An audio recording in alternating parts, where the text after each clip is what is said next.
The story begins with a rainy scene outside a building. Inside, a man is running from an eerie ghost. He continues running until he reaches a washroom. The washroom looks like a haunted place with broken windows. He locks himself in one of the stalls, breathing heavily. Suddenly, he sees hair behind him. As soon as he looks up, he's horrified to see the ghost, which then kills him. Suddenly, we see a man falling from his seat. He quickly removes a VR headset, looking horrified.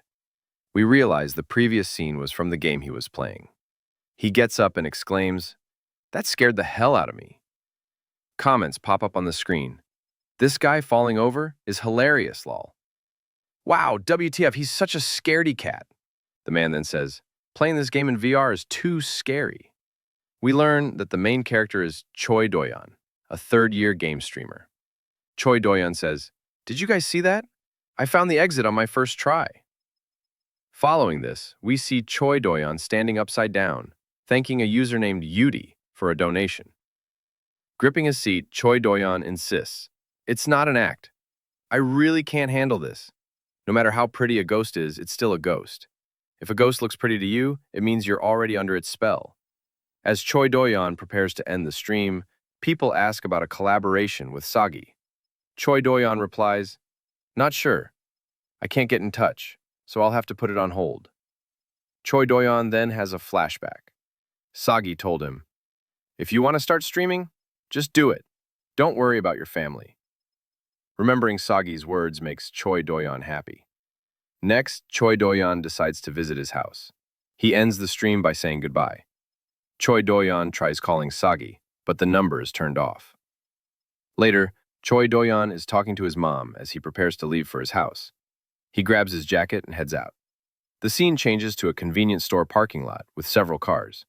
Inside, Choi Doyan is staring at his phone. He sees a message from someone named Hyung containing a link. Choi tries to call Hyung, but the number is off.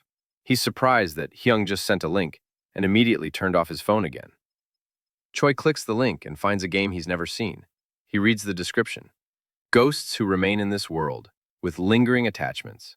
Conquer them with love and help them pass on peacefully. Choi comments, "A dating game with a ghost concept?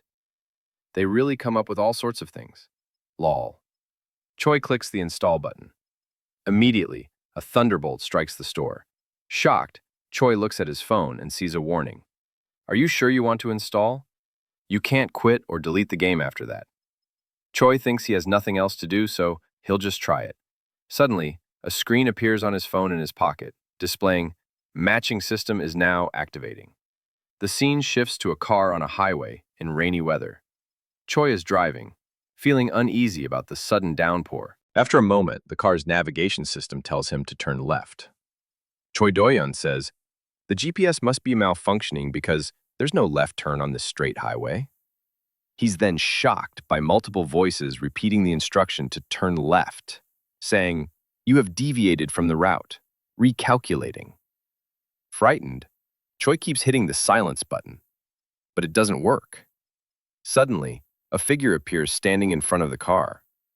Choi is horrified and slams on the brakes, but the figure bumps into the car and is thrown away by the impact. Choi stops the car, saying, "I hit someone." He sees a person through the car mirror. Choi gets out of the car and calls out to the figure lying on the ground, "Hey, are you okay?"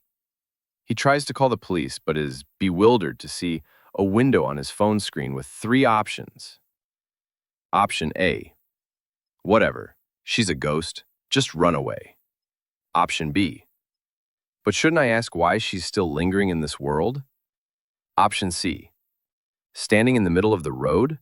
Are you insane? Demand compensation for the car repair?"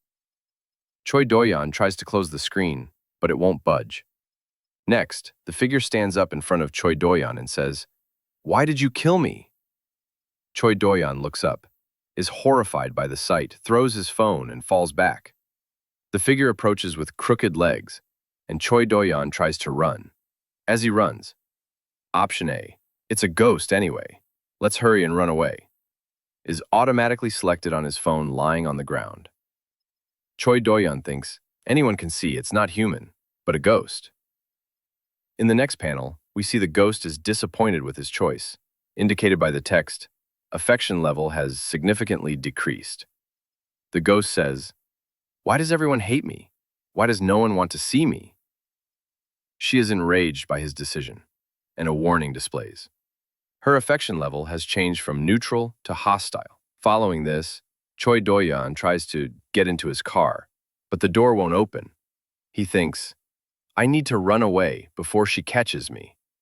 The scene then shows the ghost standing behind Choi Do-yeon. Choi looks back, and the ghost grabs his neck.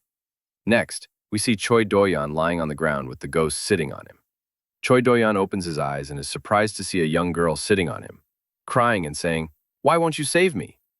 Choi Do-yeon recalls, "If a ghost looks beautiful to you, it means you've already been possessed." The next panel shows Choi Do-yeon still on the ground with the ghost sitting on him, and a truck is heading towards them. The final panel near his phone shows blood splattering around. There is a character photo of the ghost with text, "Win her heart, increase her affection level, and resolve her grudge to restore her true form." A stormy night. Lightning flashes across the sky, illuminating a convenience store. Inside, Choi Do-yeon suddenly screams in pain. His eyes widen in shock. Something is terribly wrong. His body twists, his bones feel like they're breaking, and his insides are being torn apart. When he comes to his senses, he's no longer on the highway with that girl. He's standing alone in the convenience store. A man asks if he's okay. Do-yeon instinctively tells the man to get away. He forces a nervous smile, still unsure what's going on, and looks around in confusion. Everything feels wrong. He remembers the bus, the pain. Was it a dream? Suddenly, a strange message appears in front of him. "Choi Do-yeon, you have died," restarting from the last save point. Then another, "There is an ongoing date." His heart races. He checks his phone and sees a strange interface, like a profile in games where he sees his info and notices that one life is missing. The man asks if he's all right again, but Do-yeon suddenly bolts. The man calls after him, shouting, "Hey, student!" Do-yeon runs through the parking lot to his car, trying to make sense of everything. Inside the car, Do-yeon tries to calm himself down. "It's just my imagination," he tells himself. He blames stress, lack of sleep, and too much gaming. If he just gets home and rests, everything will go back to normal. He chuckles nervously. There's no way ghosts exist, right? But the GPS starts acting weird, rerouting again and again, giving conflicting directions. Turn left, go straight, make a U-turn. Do-yeon's confusion grows. "This can't be real," he mutters. Then, a figure appears in the headlights. A girl. Do-yeon slams on the brakes. The girl stands still in the rain. Her long hair clings to her body. Her glowing red eyes stare straight at him. Do-yeon's breath catches in his throat. "Why is this happening to me?" he cries. "Is all this really happening just because I installed one game? What the hell am I supposed to do? I've only stayed home, played games. I haven't hurt anyone." His phone screen lights up. The game is still running. Do-yeon is shocked to see a summary of his thoughts displayed. "As I struggle between dream and reality, she appears before me again, for the second time already." He clenches his teeth and says, "In the end, it's just a game." A prompt appears with 4 options. Make a choice to raise affection level. Option A, isn't she already dead? Carefully turn the car around and escape. Option B, do you want to die again? Get out of the car and yell in anger. Option C, offer to drive her home. Option D, ask what she's doing here and find out her situation. He scrolls through the options, trying to stay calm. He doesn't know what to choose, but he knows he has to do something. Then, the girl speaks. "Why are you turning away? Why am I the only one suffering?" Her voice is soft, but filled with pain. Do-yeon stares at her. Something is different. Something is real. Do-yeon is horrified by the scene in front of his car. The ghost starts slamming the car, repeating, "It's unfair." Do-yeon builds up courage, tears falling from his eyes, and steps outside the car. He says, "Excuse me," offering his umbrella to her. She stares at him.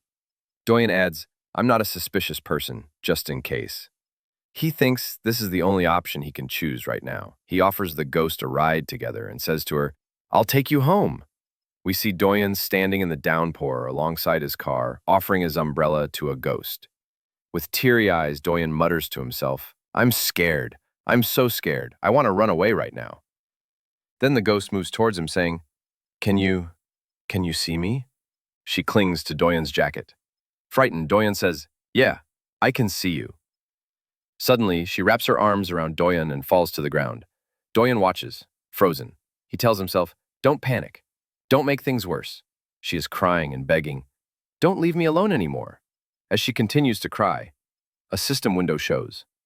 Your choice has slightly increased her favorability. Doyen puts a hand to her forehead. She is surprised and quickly leans back, saying, I'm really sorry." Doyen finds himself lying on the ground and says to her, "I'm completely drenched in rain. At this rate, I might die from hypothermia, too. Could you please step aside for a moment?"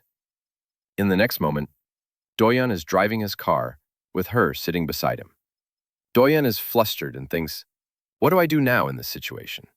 It's suddenly a free date.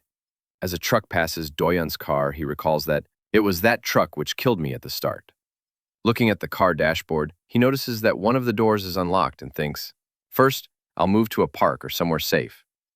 Doyen tries to lock the door, but his hand slips, sending him tumbling awkwardly sideways, his head landing squarely in her lap. He immediately thinks, "I'm screwed." He quickly lifts his head back, bewildered to see her covering her arms around herself as if she's just seen a pervert. Choi Doyan was stunned, staring blankly at the girl beside him. A chilling realization crept into his mind. This wasn't just a simple mistake. She clenched her teeth and spoke softly but clearly. "Was this why I was brought here?" Doyan looked confused and frightened. "No, no, no, that's impossible," he stammered. "It was really an accident, please believe me." He tried to explain. "The door wasn't closing properly, so I tried to fix it," Doyon thought. "At this rate, I'm going to die. I'm definitely going to die." Pale and nervous, Doyon said to her, "We can't just block the road, can we? I thought the ghost couldn't close the door alone, so I tried to help." He justified himself, insisting he didn't have the guts for something like that. "I'm a completely harmless person," he said. He stared at her. She was trembling all over. "Back in school days," Doyon continued, "my nickname was Shut-In Game Lur." Doyon. He tentatively asked if it would be all right if they just moved to the nearest rest stop ahead. She stared at him, and Doyon nervously looked back, adding, "It's okay if you don't want to." A moment passed. Then he saw her smile slightly at his words. She began to speak. "Sorry," she said. "I guess I laughed because I felt relieved.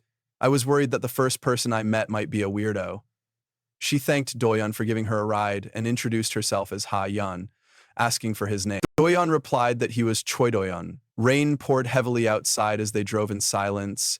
Ha Yun broke the quiet. "Thank you," she said. "You were the only one who gave me a ride in the middle of the night." Doyon smiled softly. "Ah, no, it's fine. It's just a slight detour, that's all." She paused then, a strange feeling settling over her. "It feels strange." Hyun looked outside the window. "I never thought I'd get a chance to talk to someone like this again." Her voice turned melancholic. "Honestly, I had already given up hope." Doyan glanced at her. "If you don't mind, could you tell me what happened?" As Doyan drove the car down the highway, he asked Hayan, "Why were you on this road? What were you doing here?" Hayan hesitated. Seeing her hesitation, Doyan, feeling curious but also wanting to be considerate, said, "If it's difficult to talk about, you don't have to." Ha Yun lowered her eyes. "I don't know either," she said in a cold tone. She recalled her memories. "I was dragged away by a man I'd never seen before, and when I opened my eyes, I was on this highway." At first, she hadn't even realized that she was dead and ran from the place in fear. After some time, she noticed that something was off. She called for people for help, but they just passed by her. That's when she realized that she was dead and couldn't leave this place. Tears welled up in her eyes. "When you first spoke to me," she said, "I couldn't believe it." She sat curled up again in the car. "I'm all alone." She turned to Doyan. "When you offered to help, I couldn't refuse." Then she caught herself. "Ah, I'm sorry." It had been so long since she had talked to someone, she must have rambled. She forced a soft laugh. She just thought this was her last chance to get out of there. Thank you for helping me. Doyon remained quiet, processing everything. What should he say? How could he comfort this person, even just a little? They kept driving, the city lights growing closer. Haeyeon turned to him as Doyon spoke. What if your family can't see you, Haeyeon? Then Haeyeon asked, would you mind if I stay a little longer? Doyon looked flustered. Haeyeon said, if you look that shocked, it makes me feel a little embarrassed. Could you at least deliver my final message to them? Doyon slightly nodded. Yes, he said. The sun began rising from the horizon as the car ran on the highway. Doyon thought, is this person really just a character in a game? I had so many questions, but at least I truly wished she could meet her family. Suddenly, Doyon's phone buzzed. What the? The date was ending? What kind of system was this? He glanced at Haeyeon, worried. Haeyeon? Doyon watched Haeyeon disappearing slowly. Haeyeon lowered her gaze and said, I always seem to regain my senses only at night. I know it's a selfish request, but if you could help me just a little longer. Doyon interrupted her. I'll be at my parents' house until tomorrow, so I have some time. Doyon nervously asked, can we meet again there? What do you think? He felt like there was still so much left unsaid. Haeyeon smiled and said, yes, I'll be waiting for you tonight. Then, Haeyeon disappeared. Early morning light filtered softly through the car windows as Choi Doyon sat motionless in the driver's seat, staring at his phone. The screen displayed something surreal.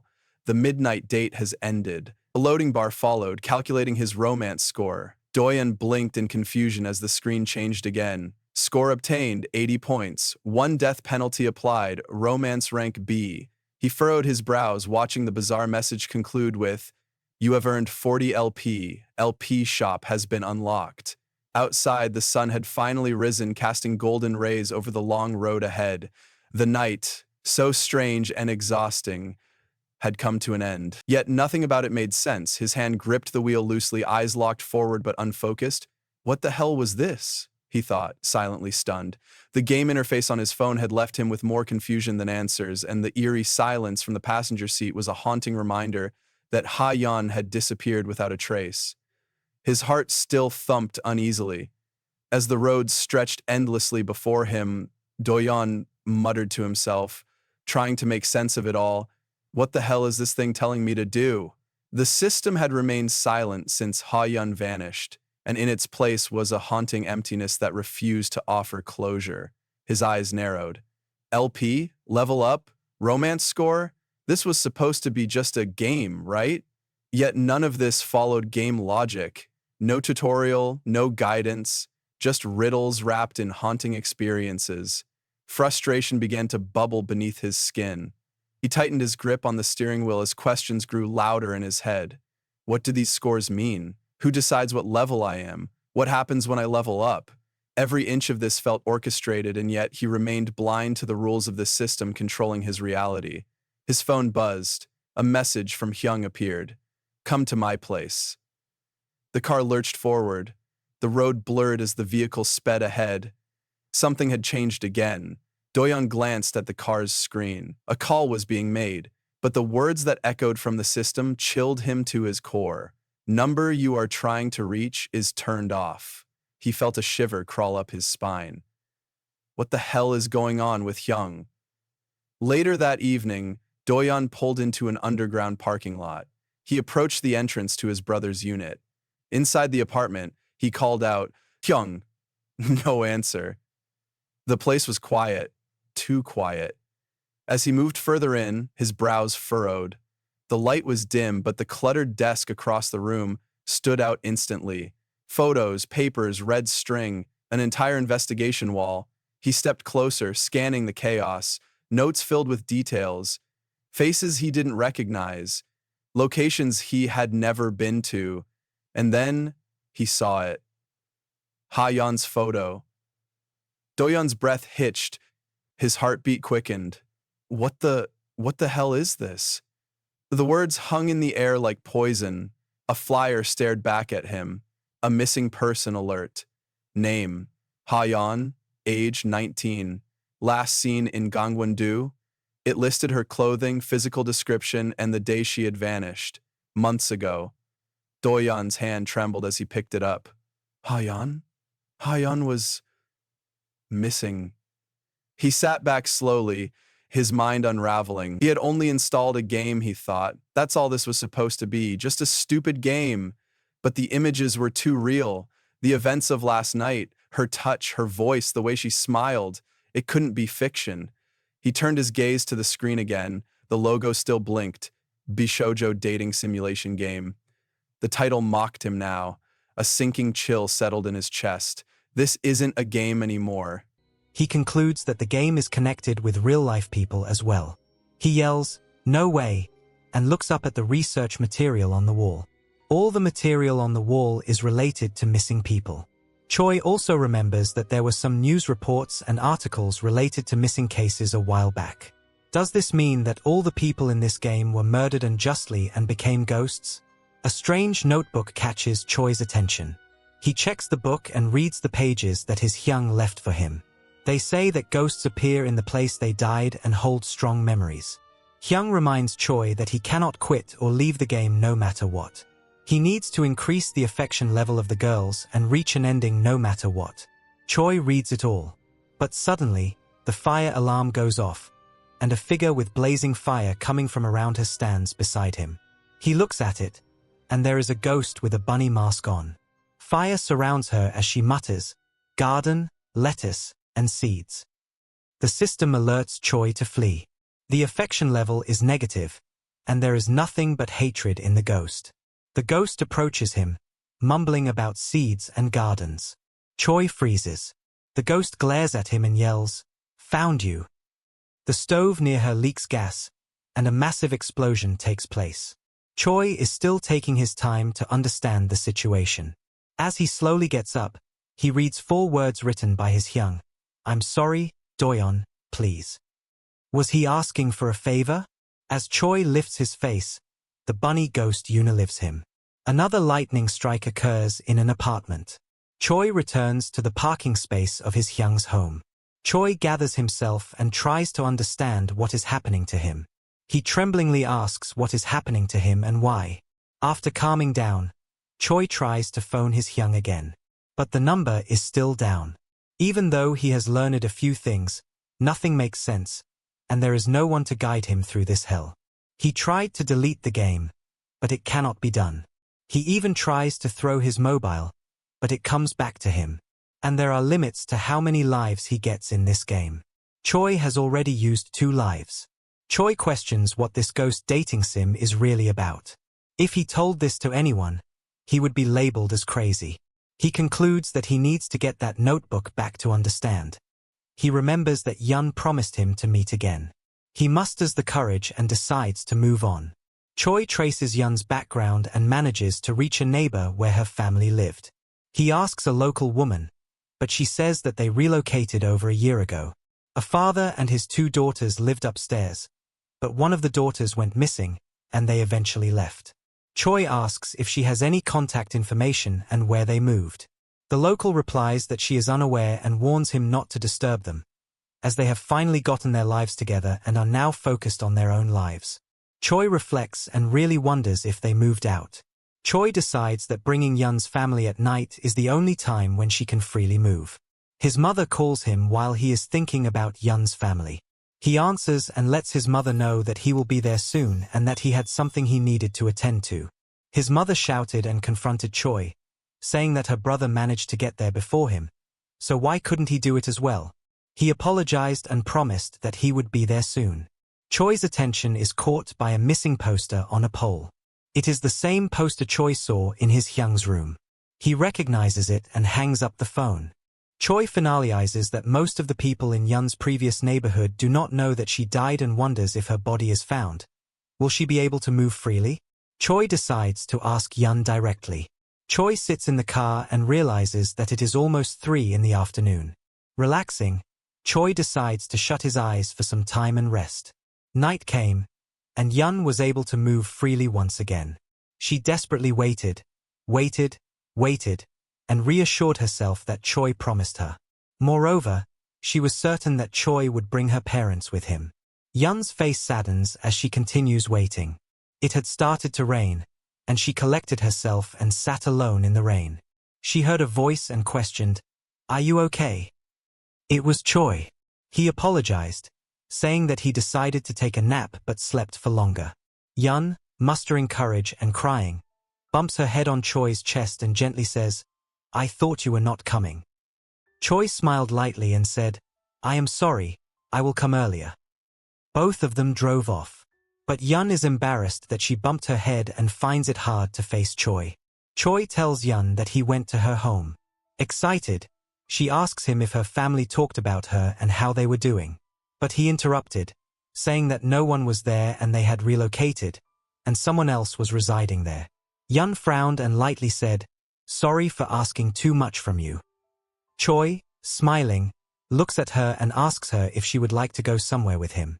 Choi tells Yun not to give up and that there must be something they can do, comforting her that he will help her. Yun asks, "Thank you for everything, but why are you helping me?" She points out that she has nothing to offer him in return for his help and that it would have been better for him to just ignore her. With guilt, Choi remembers how much he wanted to delete the game. As he was trying to answer, the system provides him with two choices for a reply. 1. Because you are my type. 2. Because I feel bad for you. Yun asks Choi for the response. Choi was more focused on selecting the right answer and chose option 1, telling Yun, "You are my type, that is why I have been helping you." Yun, stunned, looks at him. She asks him if he has some fetish for ghosts or something, exclaiming, "No, shout no." He states that he found her attractive and seeing her cry hurt him, and he wanted to help. He added that there is nothing special about it. After hearing the response, Yun asks Choi, is that why he brought her near a motel? Choi, realizing his blunder, is speechless. Shocked, Choi parks the car and points out a convenience store ahead, shading the mistake.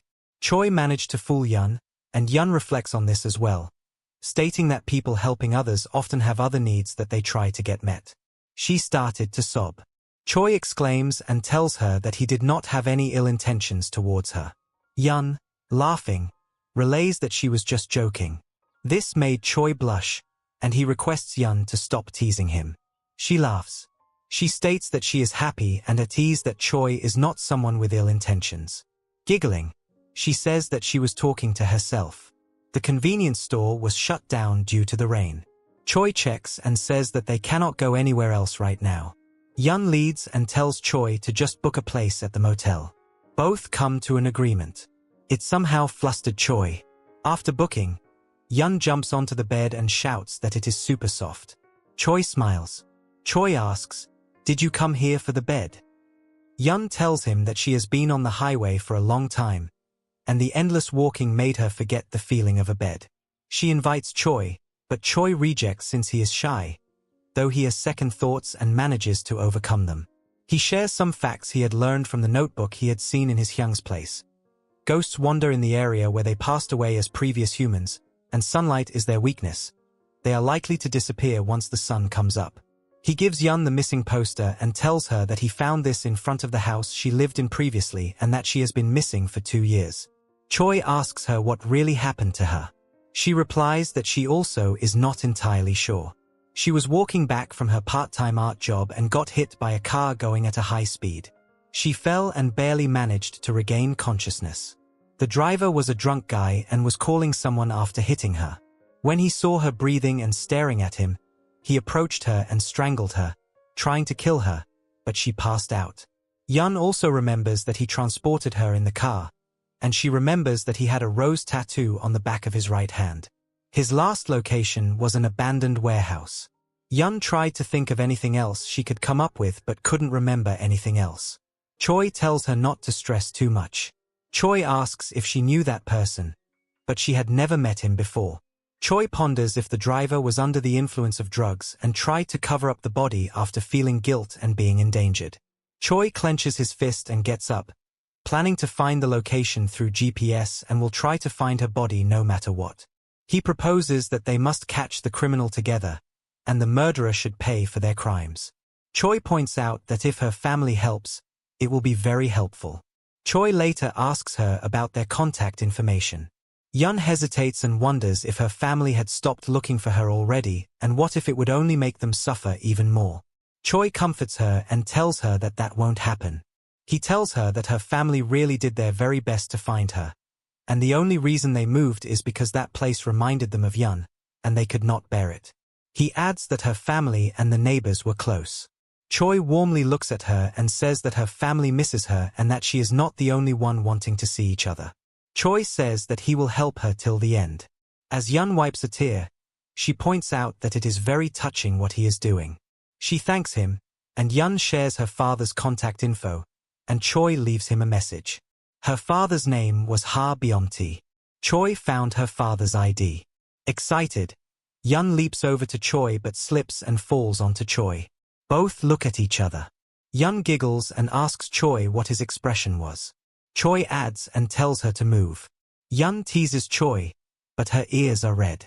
Choi grabs Yun immediately, stopping her. Yun manages to fluster Choi. Choi points out that Yun should stop teasing him. Choi proposes to wash up before continuing their talk. Choi appoints Yun to leave her family a message. After writing a message, she falls onto the bed and remembers how fun and relaxing it felt. She reflects and realizes that she has been teasing him too much and that it is too much fun now. She wishes for this time to continue forever. Choi returns after taking a shower and notices that there is a missed call from his Hyung. He tries to call him back, but his number is still turned off. Yun asks if it was an important call for him. Choi reflects and tells her that it is okay.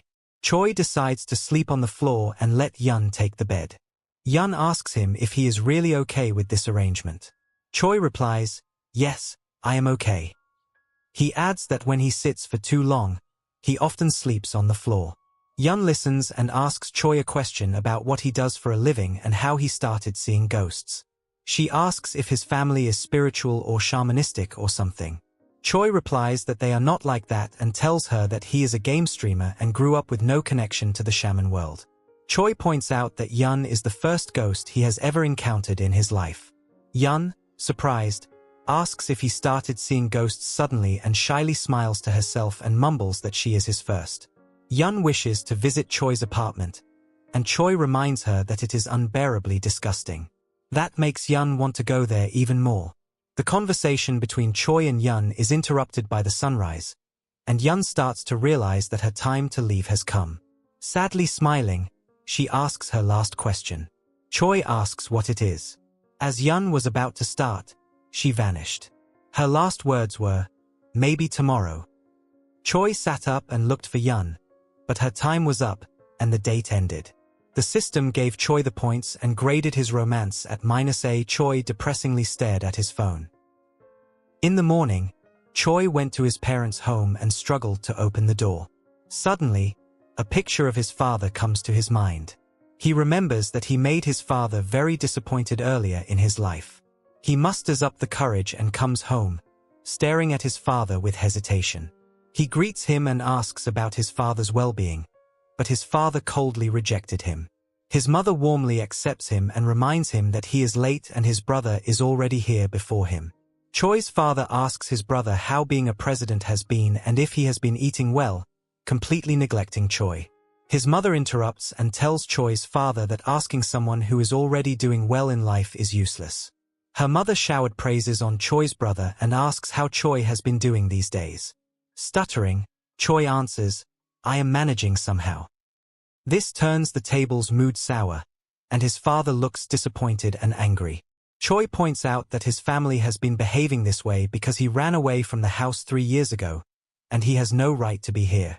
Later, as Choi is leaving, Choi's brother asks where Choi was going. Choi made an excuse, saying he is going to the convenience store. His brother displeasingly tells him to start getting his shit together and be serious. Hearing this hurt Choi, and he pointed out that he will take care of his mess and his brother should focus on his own life. Sad, he left and checked his mobile to see a reply from Yun's father. A text message tells Choi not to contact and pester him. They are doing just fine. Displeased, Choi rushes to a convenience store and purchases a shovel.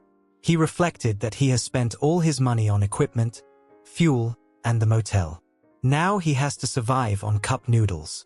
Choi is using the store's Wi-Fi to pinpoint the exact whereabouts of Yun's dead body. The LP store had many tools to offer. Choi used the magnifying glass, which can help to find certain info. Choi bought these since it seemed much more useful than anything else at the moment. Choi finally reaches the destination, the warehouse that Yun had told Choi about last night. It is the same warehouse, as Choi confirms. He talks to his mobile and activates the GPS app and starts to find any clues to find the body. Choi is determined and ready to search the entire mountain if needed to find Yun no matter what. The sun starts to go down. Choi still has not found any clue. Choi states that this is like finding a tree with a hole in a forest full of trees. Though a thought juggles in Choi's mind. Does he really need to do this? Surely there can be someone else who can do this. Shouldn't the family take care of this? Or maybe he needs to meet Yun once again. As he is thinking, he trips and falls down. He loses hope and wants to quit, but the sight of crying Ha-Yun reminds him that she is waiting for him. He musters up and continues the search. And finally, he pinpoints the location where the body of Ha-Yun was buried after she was killed. Choi digs and digs around that area. Terrified, he looks and sees remains.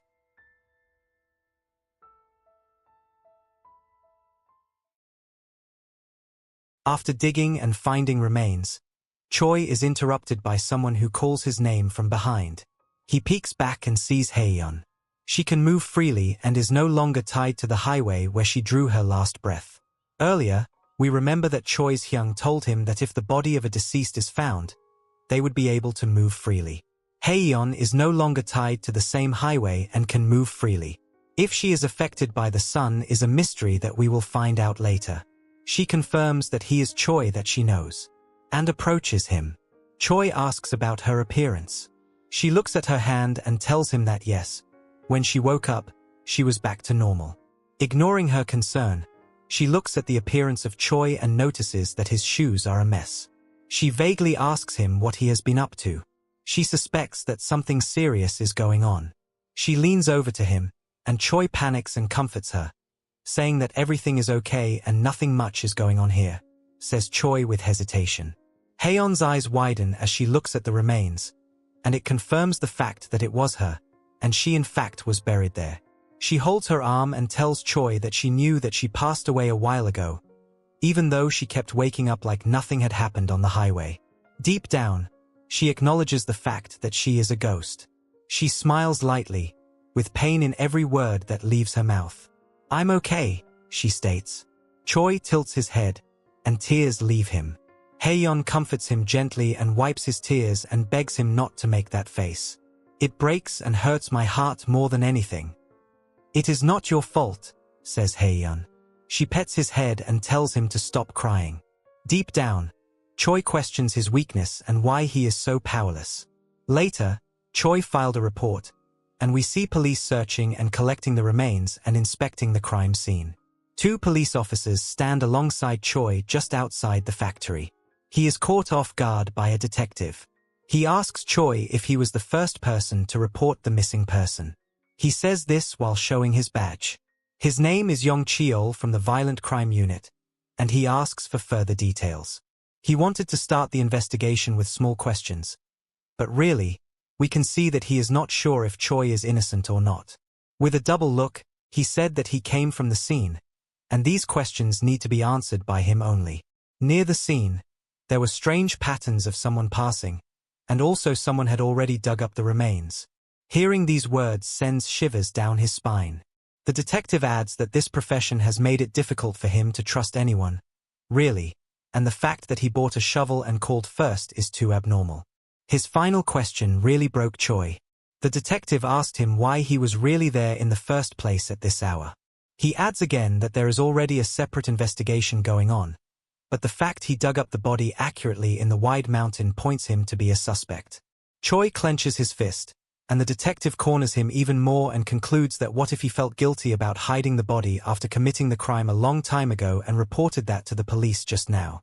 With hesitation and a weak voice, Choi replies that he felt very bad for Hae-yeon.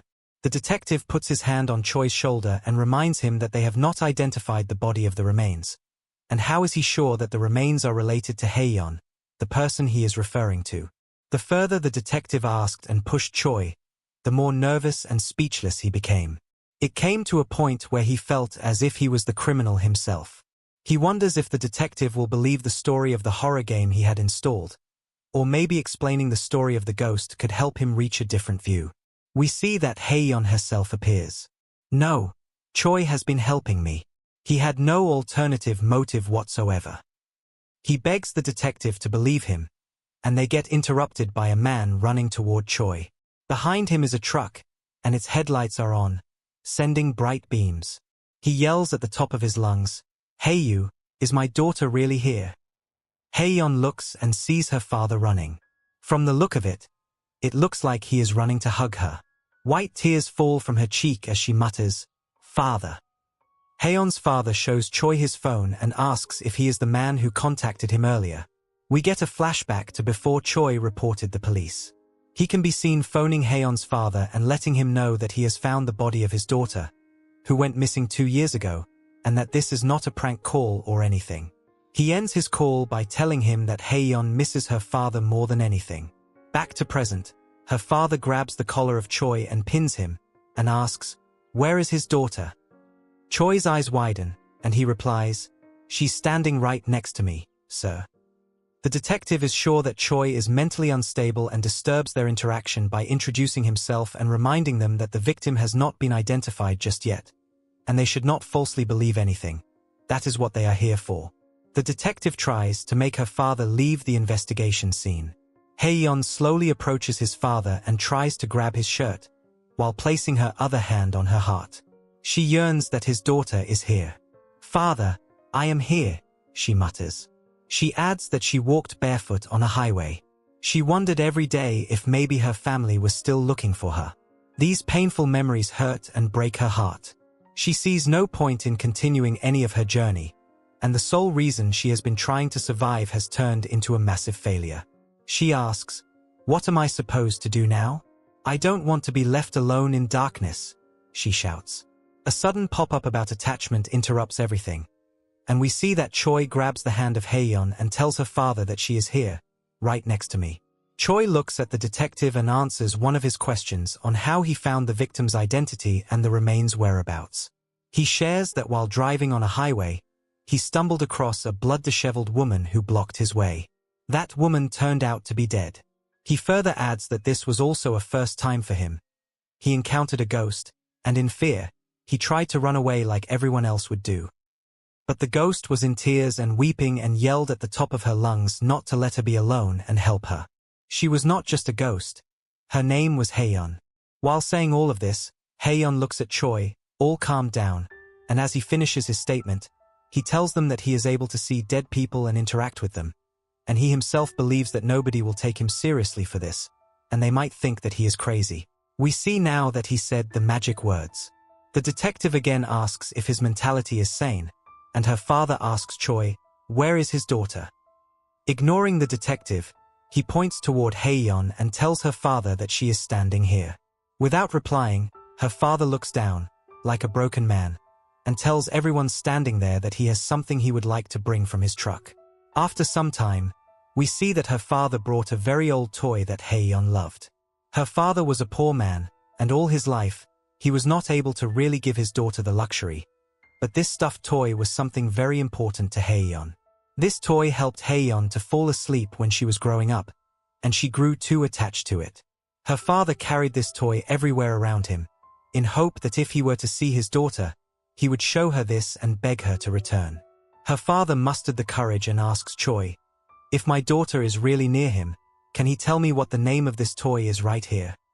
All of a sudden, Haeyeon's hand gently levitates that toy just above her father's hand, shocking him and everyone around him. And the toy slowly flies over to the side of Choi, and Choi replies that the toy is Manhwa. He says this with a big smile across his face. He is looking at Haeyeon as she is hugging the toy like it is her everything. After that, we see that Choi was asked to give his statement at the nearest police station. The police might have asked him about the details and similar stuff like that. Finally, when he was free and exited, he let out a loud thanks, stating that he was about to suffocate there. He looks in front and sees her father standing there, with Haeyeon standing right next to him. This time, her father treats Choi better. We see that he offered him a drink. Previously, he had shut Choi down when he requested to meet up. Both of them sit on a bench and thanks showers from her father's mouth. He thanks and apologizes that he thought Choi was trying to mislead him. Her father explains how Haeyeon was a silent and diligent child who had a stroke of bad luck and ended up having a father like me, who gave her nothing back but hardship and misery. And the fact that she could not even close her eyes in peace tears his heart into 1,000 pieces. Tears overflowing, he asks, "What will happen to my child?" Choi looks and replies that Haeyeon would like to say something that is very appropriate and needs to be done no matter what. Her father replies, "Okay." With a warm voice, Choi lets the family of Haeyeon know that she is okay. She was worried that her family would struggle a lot if she were not present among them, and she did not even get the chance to say goodbye properly. But Haeyeon is glad that her family persevered and moved on with life regardless of what had happened to them. And her father was a brave man, and he endured so much for his daughter, and Haeyeon is okay with everything as long as he remembers her. She was the happiest to be born as his daughter. She is sorry that she left them first and made them sad. Tears flow as she tells her father that if she were to be reborn, is it okay for her to be reborn as his daughter again? Both of them weep, and her father grabs her arms while thanking Haeyeon for being born into his family. Choi gets a notification that startles him. After fulfilling the request of Haeyeon, she can be free and also now has the freedom to leave Earth.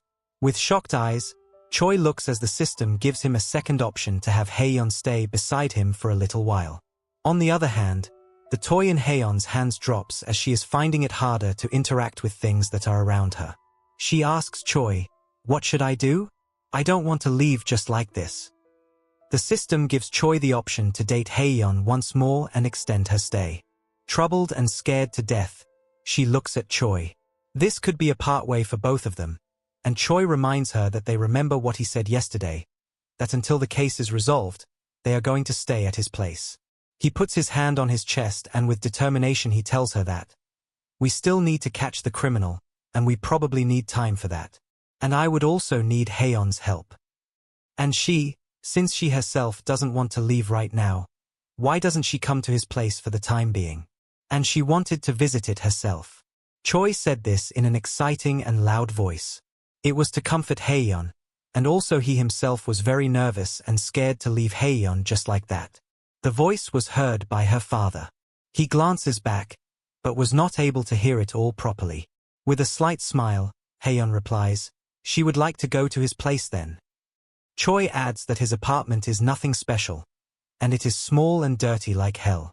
As Haeyeon enters, she lets out an announcement of her presence. "Is anyone home?" She looks around and checks out Choi's place, but to her surprise, it is much more cleaner than he told her. In a cheerful voice and smile, she tells Choi to take care of her. Later, we see that Haeyeon is breathing heavily as she is blushing lightly as well. Without proper context, this can be considered dangerous. We see that Choi is cheering her regarding something.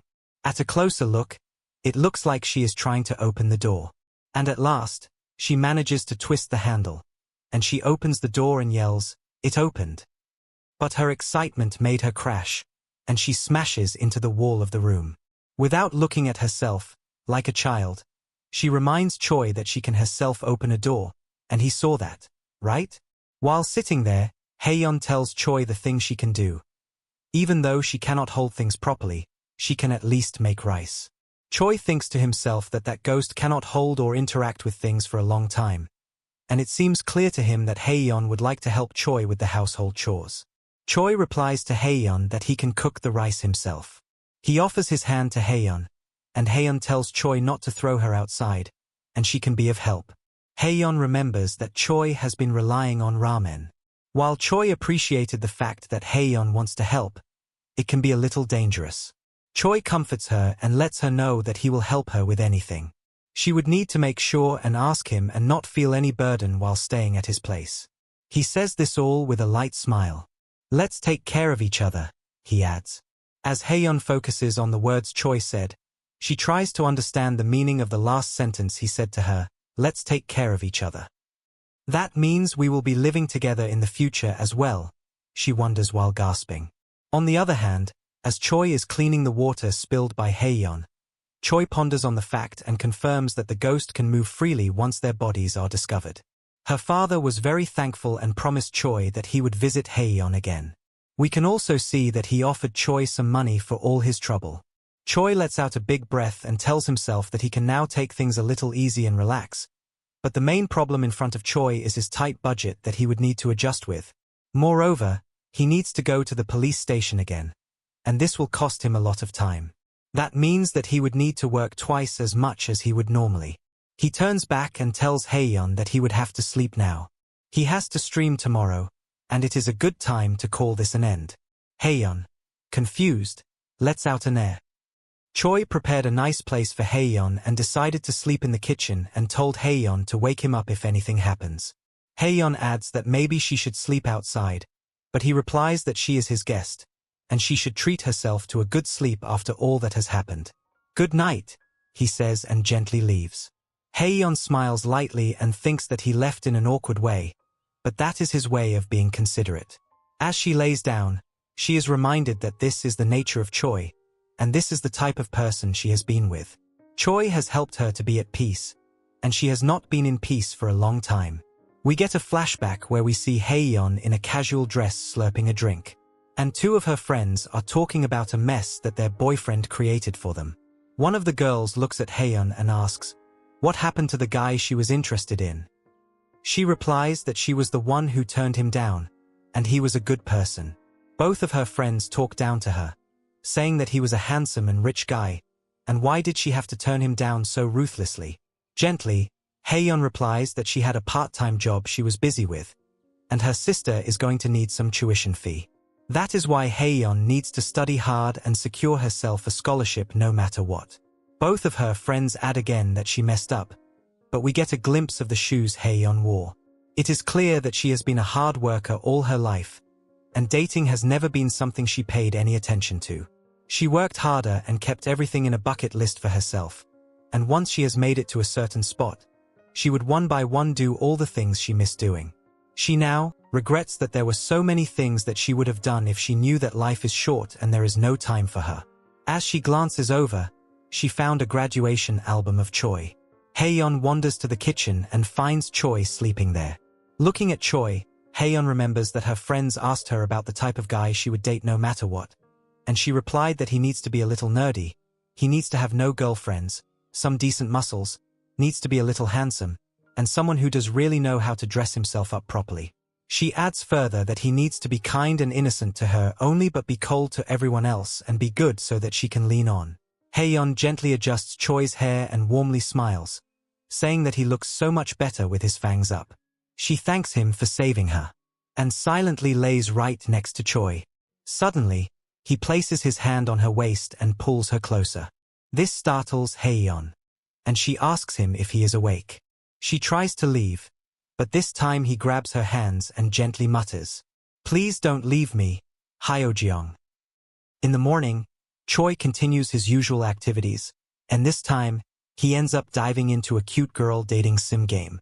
As he plays through it, something unexpected happens: the emotional weight of the story, the tough choices it forces you to make, and the beautifully written ending. All of it tugs at his heart, and without realizing, a single tear rolls down his cheek. Of course, his viewers don't let that slide. They start teasing him in the chat, mocking him for crying over fictional characters. Embarrassed but trying to play it cool, he quickly denies it, claiming that he never cries, ever, and that the tear was just from a really badly timed yawn. Nothing else. As he continues chatting and joking around with his audience, out of nowhere, a donation notification pops up, 10,000 won. Caught off guard, he blurts out a surprised "thank you," with a mix of gratitude and disbelief. Meanwhile, Haeyeon is sitting quietly nearby, observing him with curious eyes. She watches silently, realizing that this is the first time she's seeing this softer, more genuine side of Choi. It makes her wonder what kind of student he must have been in school. And then a random thought crosses her mind. Who is Hyeojeong? That name he mumbled in his sleep the other night still lingers in her memory. With a hand resting under her chin, Lost in thought, she watches as Choi wraps up his stream with a quick thank you to his viewers. He turns to her, rubbing the back of his neck, and apologizes for all the noise he made. "It was actually fun to watch," she says with a light smile. "And honestly, it was kinda cute seeing you cry over a game. I just yawned." He blurts out again, still clinging to his flimsy excuse like it's going to save him. Choi then asks her if she's okay with him being up late. He has some editing work left to do, and his tone shifts slightly, something thoughtful and a bit hesitant creeping into his voice. He suggests stepping outside for some fresh air, and then, more directly, he asks if there's anywhere she wants to go. She pauses for a moment, then smiles gently and says, "I'm okay, but I would definitely like to see the night sea someday." That one comment catches him off guard. Feels random, but it's also oddly sincere. Then it becomes clear. Haeyeon has made a list. A quiet little list of dreams and experiences she's always wanted to live out. She's never had a chance to see the sea at night. She wants to fall in love, visit an amusement park, and one day maybe even own a small store of her own. Choi hears all of this and takes a moment to reflect on her words. He looks at her, then at the screen again. "Okay, we can go," he says. But at the same time, the game screen pops up with 4 options, for different choices, all wildly different from each other. He hesitates, muttering how these kinds of choices could get him killed if he's not careful, and starts weighing the consequences of each. Just as he's getting lost in thought, Haeyeon sneakily moves closer and whispers, "I'm waiting." Startled, he stammers, "I'm just thinking about where to go." And then, without thinking, words spill from his mouth on their own. "It's a bit overwhelming to go all the way to the sea. Maybe we can just go see some water nearby?" As soon as he says it, he goes quiet. His eyes widen a little as he processes what just happened. It was like his mouth had moved before his brain could stop it. That offhand reply makes the affection level of Haeyeon drop ever so slightly. She doesn't say anything harsh, but her smile falters just a little. Still, she agrees. So they decide to visit a reservoir not too far from where they are. And to Choi's surprise, Haeyeon genuinely enjoys it. She walks around with a bright expression, thanking him sincerely for bringing her there. With a bubbly laugh, she urges him to keep up, and for a brief moment, everything feels warm and simple. Choi is sure now. He picked an option that wasn't even part of the original game. And now, he's not entirely sure what just happened, or why it feels like something important just shifted. A little anxiety starts to creep in. He can't shake the thought. What happens to Haeyeon when the game ends? Is she even real? His questions remain unanswered. Softly, Haeyeon breaks the silence and asks how old he is. When he tells her, she's surprised to learn that he's older than her. Choi shrugs and says, "Let's just say we're both old enough that things don't need to be awkward." They continue chatting casually, laughing about college life and future jobs. Choi starts complimenting her looks, half joking, half serious, and with a playful tone, Haeyeon teases him right back. "You hugged me really tight last night," she says, smirking. "Is that your killer move to win over innocent girls?" He quickly brushes off the topic, flustered, but the moment feels light and sweet. The atmosphere around them glows quietly, and Choi notices the affection level ticking back up. Then, in a softer, more hesitant voice, Haeyeon asks about his graduation album. But before he can even open his mouth to answer, a loud thunderclap crashes right in front of them, making him jump. When he turns to check on her, she's gone. Just like that, she's disappeared into thin air. Panicked, he calls her name again and again. No response. But then, the game screen flashes. A new matching has begun. A dark-haired figure floats near the fence, staring directly at Choi. Terrified, he stumbles backward, and that's when he notices something even worse. There's a body behind him. So the video ends here. I hope you liked it. Show it by subscribing to the channel and like the video. If you comment for the next part, it will be uploaded as soon as possible. See you then. Bye.